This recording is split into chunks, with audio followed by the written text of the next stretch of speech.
The year is 1918. World War I creates a boom in the Japanese economy, benefiting many shipbuilders.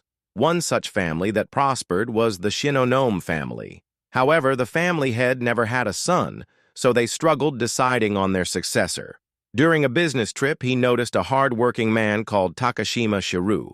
He was impressed by his talent for business, so he brought Shiru back to Tokyo. They arranged a wedding with one of his daughters, solidifying the business's successor. The family had two daughters. The younger, a noble, was Chiyoko, born to the family head's wife. She is the one being married to Shiru. The older daughter is the child of a servant who passed away, Yukiko. One day, Yukiko takes Chiyoko's hairpin out and stares at it. Chiyoko asks for it back, saying it was a gift from Shiru. But Yukiko replies that it's too nice for her and suggests Chiyoko beg her father for a new one. Yukiko takes it back to her room, studying the hairpin when her doorknob begins to turn. Chiyoko's mother comes in, saying that she allowed Yukiko to stay in the family but would not tolerate stealing, insulting her as a lowborn.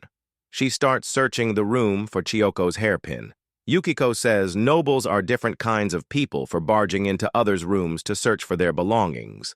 Suddenly, Yukiko gets angry after seeing her search in a particular drawer. She yells that it wouldn't be hidden in there and reveals the hairpin, telling her this cheap bauble is what she wants. The mother picks it up, saying that not only did she steal it from Chiyoko, but she also kept it for herself, and she really is like her mother. She leaves, calling her a despicable girl. Outside, Chiyoko apologizes to Shiru for losing the hairpin. He reassures her that she doesn't need to worry. She confesses that she feels bad for Yukiko, who has no standing in the family because she was born to a mistress and that even the servants don't like her. Her father treats everybody except Chiyoko like tools. She wishes that she could get along with her sister, and Shiru says that she'll come around one day. During this time, Yukiko stares at the two of them from a window. Later, Shiru enters his room when Yukiko hugs him from behind. It turns out that the two of them have a secret relationship together, but Shiru is hesitant about this, thinking it's time they put an end to it. They still get into it, and during it they hear servants walking by gossiping. They talk about Yukiko and how she stole Chiyoko's hairpin. One of them says the family head is equally to blame. It turns out that they lost their first child, and then he had a child with a servant. They say that his wife must hate him after that. They then gossip about how Shiru is set to marry Chiyoko, but Yukiko makes eyes at him, saying she's just like her mother.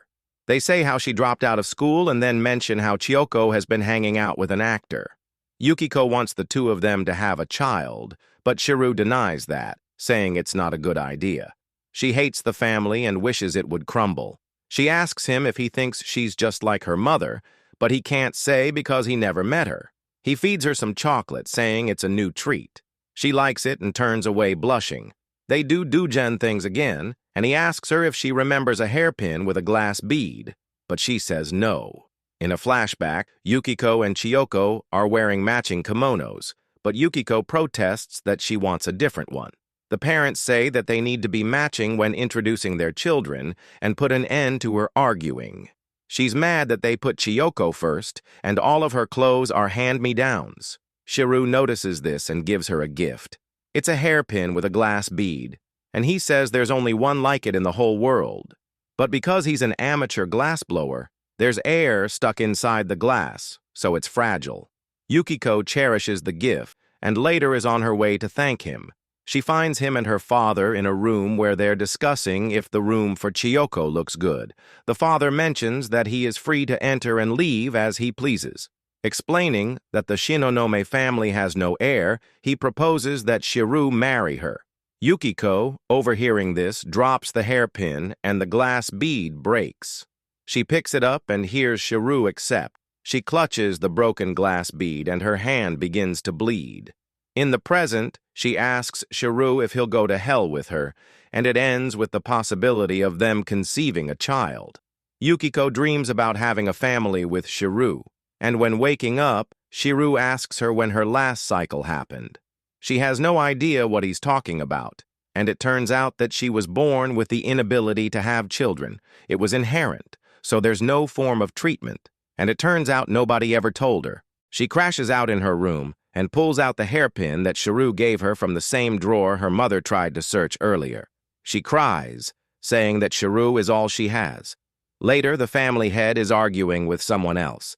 He is willing to spend a lot of money because business is very good. The other person argues that they'd incur a lot of debt, but the family head says that they even found someone for Yukiko. The person prefers women that can't have children, and for having her, he will lower the interest rate. Shiru walks into the room, reporting that he secured an impressive contract. The family head praises him, saying they spent a lot of money sending him to school, but Shiru managed to make it all back, plus some profit.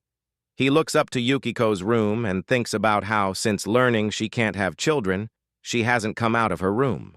Shiru reads the newspaper, seeing that the war is nearly over, and thinking about how it wouldn't last. Chiyoko passes by, and Shiru plans to marry her soon to secure the wedding money he'll receive. He brings her out on a walk outside. There, he sees Chiyoko arguing with someone, and he thinks it might be a breakup. He remembers the servants gossiping about secret romances between heiresses and actors, thinking that he's in no position to say anything. He doesn't think it matters if she keeps seeing him after they marry. Chiyoko is someone who knows her place in contrast to Yukiko. He thinks it's good that things ended between them before any word got out. He can stop worrying about her and marry Chiyoko, then inherit the Shinonome family business and expand it. He was the fourth son of a fisherman with a lot of debt, but he's about to become someone. He finds a glass bead on sale, remembering that he made one on his own and how difficult it is to do. Chiyoko says he must have pleasant memories of the glass bead because of the gentle look on his face. In a flashback, he remembers Yukiko's face when he gave her the hairpin, but then thinks about how she said she doesn't remember it. He tells Chiyoko that he has no memories of a glass bead. Later, he knocks on Yukiko's door, and she invites him in. He brought her chocolate and flowers and is about to tell her about the glass bead he bought when she says she doesn't want any of his gifts. He initiates the Doujin things, but Yukiko is more embarrassed during it. She says there's no point because she can't have children. He doesn't want to lose her and comes up with an idea to save her from getting sold. He'll talk to her father and have her kicked out of the house. She'll live somewhere far away, and he'll treat her as a mistress. She refuses, not wanting anything to do with the family ever again. They do Doujin things, saying they both never loved each other. Afterwards, they fall asleep, and Yukiko wakes up before him. She kisses him and leaves the house, leaving the hairpin he gave her behind. Later, Shiru tracks her down in a train station, calling them both quite stubborn. He says it was easy to find her because she left traces everywhere. She asks if he's here to take her back, but he says he's throwing everything away to be with her.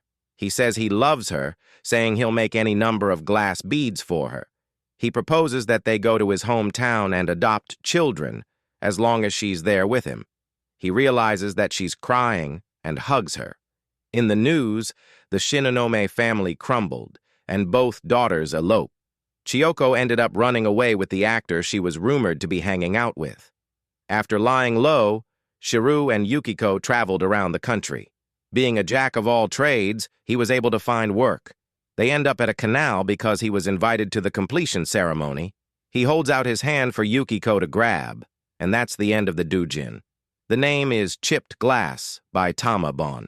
Let me know what you think of the Doujin.